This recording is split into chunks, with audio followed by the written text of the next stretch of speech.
July the 15th of every year is regarded as a World Youth Skill Day, and this year's focus is on increasing youth employment through education. This comes as the African Union earlier in the year deliberated on education, employment and empowerment to tackle youth unemployment. Experts say the importance of investing in youth as Africa's population doubles by 2050 is paramount in this year's celebration. Well, let's get more on this story from the AU and East Africa representative of the One campaign, Dorine Nininahazwe, who joins us live from Rwanda. You're welcome to the program. I hope I didn't murder your name there. Yes, I'm here. Thank you. Thank you for having me. You're welcome. So the focus of this year's World Youth Skill Day is on increasing youth employment through education. How can this goal be achieved? All right, thank you. So just like you've just said, the Africa population is set to double by 2050. And our African heads of state and government meeting in Addis this July have been looking at how to harness the demographic dividend through investment in youth. This investment needs to be made for the youth because they represent actually Africa's greatest asset. And those investments will actually determine the trajectory that Africa will take in the next 50 years.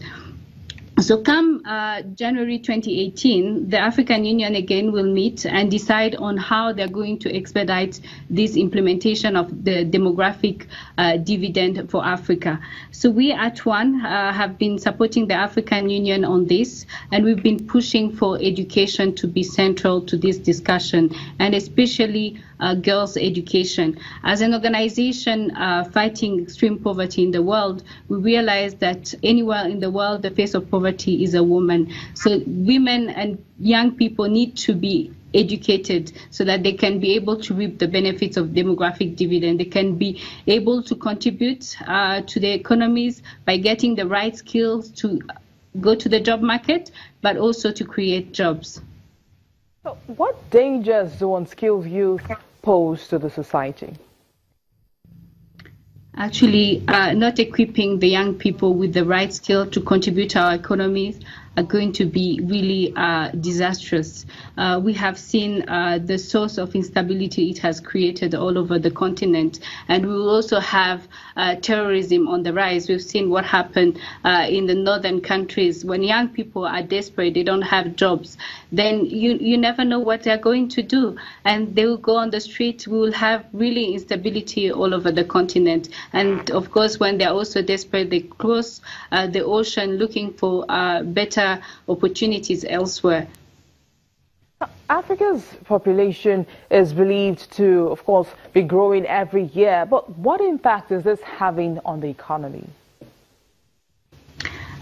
Actually, when that is seen as an advantage, okay, we are seeing it as a huge advantage for the continent. If it's well managed, this is growing number of young people who are in the age of working. Because when we talk about demographic dividend, we are talking about the young people who are in the age of contributing to the economy, and that would be from 16 years old to 60, as compared to the people who are dependent. And those are the kids 0 to 16, and then the 60 years and plus. So when we have that huge bag of people, then we know we can use them. If well empowered, if well trained, they can really constitute a great asset for our economies. They can really work and be productive. And, you know, we'll see the Africa rising we've been talking about. Well, thank you so much, Dorine, for sharing your thoughts with us on Network Africa.